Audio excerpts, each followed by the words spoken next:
Hello दोस्तों, कैसे हैं आप लोग। तो आज हम बात करने जा रहे हैं या बात करेंगे what is the role and responsibility of supervisor और इंजीनियर। ये इंजीनियर न्यूली इंजीनियर के लिए है, जैसे 4-5 साल एक्सपीरियंस वाला के लिए। ठीक है, तो चलिए शुरू करते हैं। इससे पहले मेरा नाम शहाब अहमद है और आप देख रहे हैं मेरा यूट्यूब चैनल। ठीक है, तो सबसे पहले जो क्या आता है, प्लानिंग एंड ऑर्गेनाइजिंग। जी हाँ दोस्तों, अगर आप जब तक प्लान नहीं करेंगे उसको किसी भी काम को ऑर्गेनाइज नहीं कर पाएंगे। तो सबसे पहले प्लान करना है काम को, क्या काम करना है। प्लान करने के लिए आपको स्कोप ऑफ वर्क जो है नॉलेज होना चाहिए। क्या है हमारा स्कोप ऑफ वर्क, क्या प्रायोरिटी है, first priority, second priority, third priority क्या है।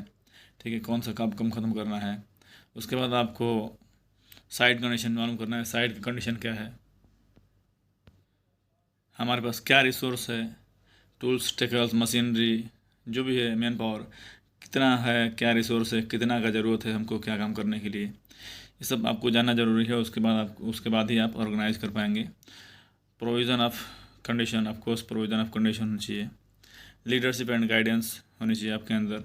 अगर आप एक सुपरवाइजर पोस्ट पे है, इंजीनियर पोस्ट पे हैं, तो इतना आसान पोस्ट नहीं होता है, बहुत ही रिस्की होता है, बहुत ही रिस्पॉन्सिबल पोस्ट होता है। तो उसके लिए आपको लीडरशिप एंड गाइडेंस होनी चाहिए। ठीक है, ड्यू डेली हमारा आउटपुट है डेली का, वो हमको ध्यान देना है। उसके लिए हमको क्या रिसोर्स चाहिए, क्या चाहिए, वो पे उस पर ध्यान देना है कि हमारा डेली का जो टारगेट है, वर्क प्रोग्रेस, वो हैम्पर ना हो, उसके लिए क्या करना है, उस पर ध्यान देना है आपको। गाइड करना है अपने वर्कर को या अपने कोवर्कर को या फोरमैन इंचार्ज जो भी है, कि हमने जो रिसोर्स दिया है आपको, या हमने जो मशीनरी दिया है, उसके अलावा आपको और क्या चाहिए जिससे हमारा हमारा जो टारगेट है वो हम अचीव कर पाएँ। ठीक है, जो भी हमारा टारगेट है कंपनी का या फिर हमने जो प्लान किया है उसके मुताबिक जो हमारा डेली बेस पे हमारा जो प्रोग्रेस है वो हैम्पर ना हो, उसकी वजह से क्या हमने जो रिसोर्स दिया उसके अलावा और क्या चाहिए आपको, उसके बारे में आपको बात करना है, ध्यान देना है। ठीक है, इंश्योर करना है कि जो भी आदमी आपके पास काम कर रहा है वो इंडक्शन है कि नहीं उसका, या फिर वो ट्रेंड है कि नहीं उस काम के लिए। क्योंकि हर कंपनी में जहाँ भी जाएंगे, हो सकता है आपके पास 10 साल एक्सपीरियंस हो, 20 साल एक्सपीरियंस हो, 25 साल एक्सपीरियंस हो, वो मैटर नहीं करता। जहाँ आप काम कर रहे हैं, जिस प्रोजेक्ट में काम कर रहे हैं, उसका एक अलग से इंडक्शन होता है, उस कंपनी का अलग से एक ट्रेनिंग होता है, हर एक चीज़ के लिए, हर एक चीज़ के लिए ट्रेनिंग होता है। तो उस चीज़ का उसका आपके पास ट्रेनिंग है कि नहीं है। ट्रेनिंग है तो उसके बाद आप कुछ कार्ड दिया है कि नहीं, कार्ड दिया है कंपनी, या फिर स्टिकर हेलमेट पे होता है वो दिया है कि नहीं दिया है, आपको वो चेक करना है। अगर है तो उसका वैलिड डेट है कि नहीं डेट है, वो सब आपको ध्यान देना है। ठीक है, ये भी इंश्योर करना है कि जो भी आदमी आपके पास काम कर रहा है वो केपेबल है कि नहीं उस काम करने के लिए, वो काम करने के लिए। ठीक है, हो सकता है किसी फीटर को, फैब्रिकेटर का काम है, वहाँ पर अपने फीटर को भेज दिया है। ठीक है, या फैब्रिकेटर का काम है, लिफ्टिंग के लिए भेज दिया आपको, या कुछ किसी सामान को लेके आना है, एक आदमी चाहिए, दो आदमी चाहिए, वहाँ पर आपने एक ही आदमी भेज दिया है। तो ये सब चीज़ आपको ध्यान देना है कि जो भी आदमी काम कर रहा है वो प्रॉपर तरीके से काम कर रहा है कि नहीं कर रहा है, उस काम के लिए वो कैपेबल है कि नहीं कैपेबल है, वो सब चीज़ आपको ध्यान देखना है। मोटिवेट करना है आदमी को, चाहे जो भी तरीका हो, जैसे भी आपको पॉसिबल हो। जो भी आपके पास काम करने वाला है, अच्छा काम कर रहा है, जो एटीट्यूड से काम कर रहा है, अगर वो अच्छा काम कर रहा है तो उसको मोटिवेट करना है, चाहे जो भी तरीका आपके पास हो सकता है सबके सामने आप उसकी तारीफ़ करें, हो सकता है गिफ्ट दें उसको, कंपनी से बात करें उसके लिए प्रमोशन के लिए, जो भी हो, जिस भी तरीके से, ताकि उसको देख के जो आपके साथ वाला है, जो और भी उसके साथ वाला आदमी है, वो भी मोटिवेट हो और वो भी अच्छे से काम करे, अच्छे से काम मतलब सेफ्टी एंड क्वालिटी से काम करे। ठीक है, ताकि रीवर्क ना आए। तो ये सब चीज़ें आपको ध्यान देना है।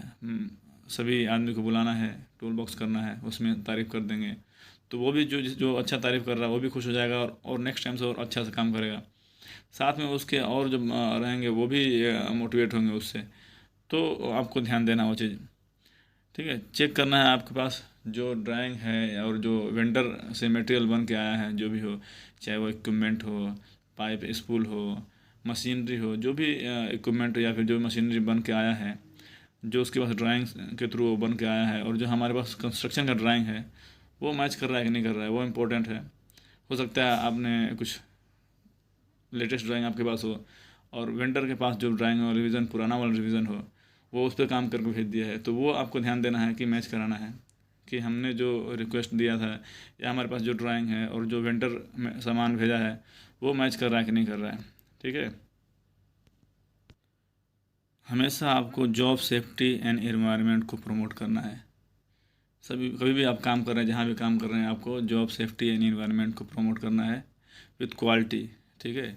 क्वालिटी तीनों को प्रमोट करना है आपको, स्पेशली सेफ्टी को, एनवायरनमेंट को। हो सकता है आपको स्टार्टिंग में थोड़ा सा काम डिले हो या काम हैम्पर हो सेफ्टी से करने में, लेकिन किसी भी चीज़ को आप जब हैबिट में लेके आ जाएंगे उसको, तो वो डे बाय डे आपको वो फ्लो में जाएगा। और तो स्टार्टिंग से ही आप ट्राई करेंगे कि हाँ सेफ्टी एंड इन्वायरमेंट को ध्यान रखा जाए। तो स्टार्टिंग में थोड़ी सी परेशानी होगी आपको, लेकिन इन फ्यूचर में आपके लिए बहुत ही बढ़िया हो जाएगा और बहुत ही अच्छा आपके लिए हो जाएगा। वो आपके साइड पे जो भी काम होगा वो बढ़िया से काम होगा, रिवर्क नहीं आएगा उसमें, सेफ्टी मेंटेन किया जाएगा हमेशा, इन्वायरमेंट को मेंटेन किया जाएगा हमेशा। जो भी आएगा आपकी तारीफ़ करके जाएगा वो। और जहाँ भी काम कर रहे हैं, जहाँ भी अपने टीम को भेज रहे हैं, वो ध्यान दें कि जो आपका टीम जहाँ काम कर रहा है उसके अलावा दूसरा टीम कोई वहाँ काम कर रहा है क्या। अगर कर रहा है तो ट्राई करें कि उस चीज़ को अवॉइड करें, अल्टरनेट काम दें। या दूसरी कंपनी कोई काम कर रही होगी, हो सकता है कि आप पाइपिंग इरेक्शन कर रहे हैं, इक्विपमेंट इरेक्शन कर रहे हैं, पंप इरेक्शन कर रहे हैं, हो सकता है वहाँ दूसरा कोई इलेक्ट्रिकल वाला काम कर रहा है, सिविल वाला काम कर रहा है। तो वो सब चीज़ ध्यान देना है आपको कि ऐसा ना हो कि एक जगह पे दो ग्रुप काम करे तो फिर काम नहीं हो पाएगा, आपका काम हैम्पर होगा। तो इसकी वजह से ये सब चीज़ ध्यान देना है आपको। वैसे अगर दूसरा कोई कॉन्ट्रैक्टर काम करेगा तो आपको मेल आ सकता है, मेल आ जाएगा, या फिर आपके मैनेजमेंट को इन्फॉर्म हो जाएगा कि हाँ हमारा टीम भी यहाँ काम कर रहा है आज। ठीक है। क्योंकि जो आपका सुपरवाइज़र का इंजीनियर काम होता है ना, वो लिंकिंग पिन होता है। लिंकिंग पिन मतलब आपको मैनेजमेंट से भी हमेशा टच में रहना है और अपने वर्कर्स से, अपने फोरमैन से भी टच में रहना है। मैनेजमेंट का जो मैसेज है आपको पास करना है वर्कर तक या अपने फोरमैन तक, और फोरमैन का या फिर जो वर्कर का मैसेज है वो भी आपको पास करना है। या फिर हो सकता है आपसे अगर सॉल्व हो जाए तो आप सॉल्व करेंगे या सॉर्ट आउट करेंगे, और नहीं तो वो चीज़ को पास करेंगे मैनेजमेंट को। ठीक है। तो आप एक लिंकिंग पिन की तरह काम करेंगे। सुपरवाइज़र का मतलब लिंकिंग पिन होता है। ठीक है। वो ध्यान रखना है आपको। और दूसरा सबसे इम्पोर्टेंट है कि जो भी आदमी काम कर रहा है बढ़िया से काम कर रहा है कि नहीं कर रहा है, जो मशीनरी जो टूल्स यूज़ कर रहा है, जो टेकल्स यूज़ कर रहा है, वो इंस्पेक्टेड है कि नहीं इंस्पेक्टेड है, वैलिड डेट है कि नहीं डेट है उस पर। ये सब चीज़ें ध्यान देना है आपको। हो सकता है काम तो वो बढ़िया से कर रहा हो कोई भी आदमी आपका या फिर कोई भी टीम, लेकिन उसके पास जो टूल्स है वो एक्सपायर डेट है उसका, या इंस्पेक्शन नहीं उसका डन है, या मंथली कलर कोड होता है वो नहीं है, क्वालिटी से नहीं कर रहा होगा, तो रिवर्क आने का चांस है। रिवर्क आएगा तो फिर आपका काम बढ़ेगा। तो वो सब चीज़ आपको ध्यान रखना है, रिवर्क ना आए इसकी वजह से, या फिर कोई वायलेशन, सेफ्टी वायलेशन ना हो उसकी वजह से। आपको हमेशा इंस्पेक्शन का ध्यान देना है, मंथली कलर कोड का ध्यान देना है आपको, इन्वायरमेंट का ध्यान देना है आपको।